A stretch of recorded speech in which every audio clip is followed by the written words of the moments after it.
All right, greetings. Welcome to Eureka Math Squared. This is grade 6, module 2, lesson 13, all about adding and subtracting with decimals. Okay, pretty basic stuff here. Let's see, we're going to start on page 172, and I'll just go through a couple of little things here with regard to computing sums and differences with regard to decimals. Number one, folks, listen, it's all about neatness. Okay, so if you can write neatly, you're in pretty good shape. The other thing you want to deal with is place value. You want to make sure that all of your oranges are with your oranges and your apples are with your apples, folks. Here's what I mean by that. Uh, Things that are in the hundredths place must stay with the hundredths place. So that 7 must be added with that 3, or this 2 down here must be added with that 8 because they share the same place value. The same works with subtraction.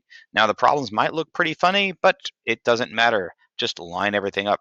As my third grade teacher once said, hey, why don't you, if you're going to add, take the decimals and put them in before you even begin, like that. So this is an addition problem. So I have a 517, right, and a 97 on the other side like that. Okay, so that's this guy. And then a 312 there, that's these guys, and the 03 over here. And now I can just add, right? Decimal's already there, ready to rock and roll. So adding is just your traditional adding, 7, 8, 9, 10, right? A 1, 2, and a 3, and then an 8. And that's it. The other part of the lesson is all about estimation. Now I have two quick rules with regard to estimation. Number one, keep it simple.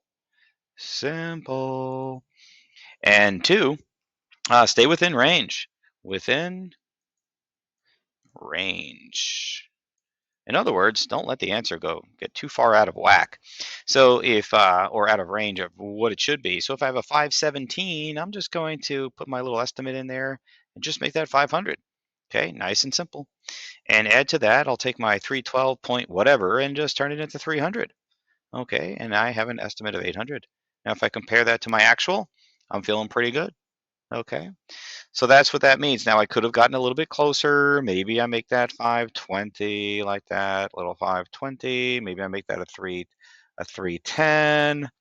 So there are other things you can do, right? You wind up with 830 like that, right? Which is super close. In fact, that's actually it. But again, keep things simple, keep it within range, and you're just fine. Okay.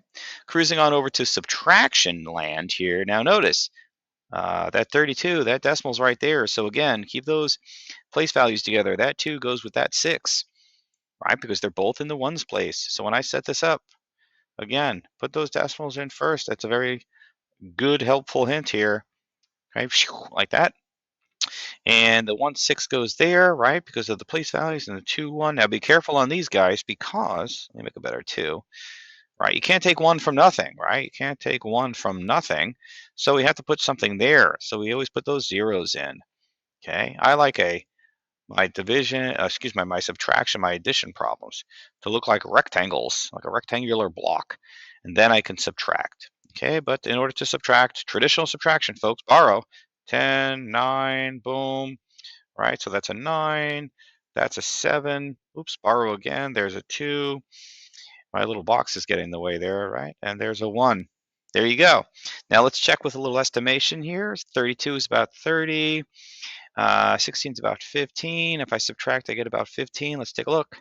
Look at that. Good stuff, right? And that's it, folks. It's just a matter of practicing. So let's see. So 23.2. Let me get those decimals in nice and big. My third grade teacher always said that. Keep nice big decimal points, right? Now watch that 45 because that goes there, right? Because the ones goes with the ones.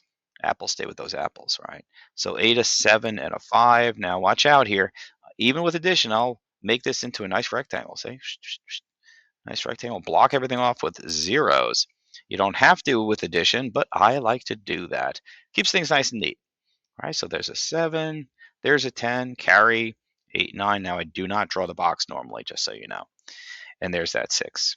Okay, now let's run an estimate real quick. A little squiddly there. That's about 20. That guy's about 45. Sure. And I get what, 65? Let's take a look. About 69, close enough.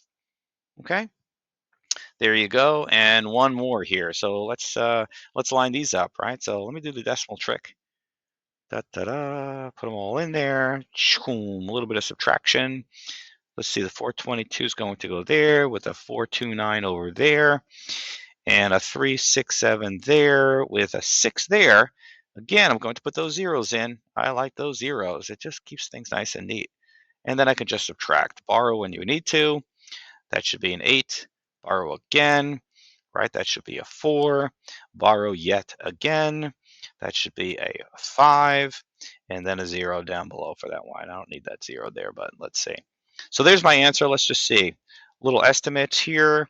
If I did I could go 400. I could go minus 400. Now that's not making a lot of sense, right? Because that's 0. You should never get an estimate of 0. So I'm going to zoom in a little bit better than that.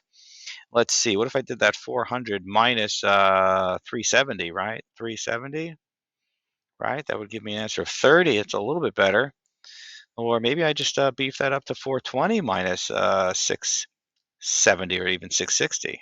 Excuse me, 370 or 360. Now, I don't like to borrow when I go through this, but that's about 60 away, right? So that's pretty good too. So my little 3 estimates, why not do a couple of estimates? Okay, so that's the deal, folks. Right, so keep those apples with the apples, right? All about those place values. Add those zeros in there. Notice I did that for subtraction. And I also did it for addition. Just trying to keep myself consistent. Okay, that's it, folks. Hope you enjoyed that. Take care. So long. Bye-bye.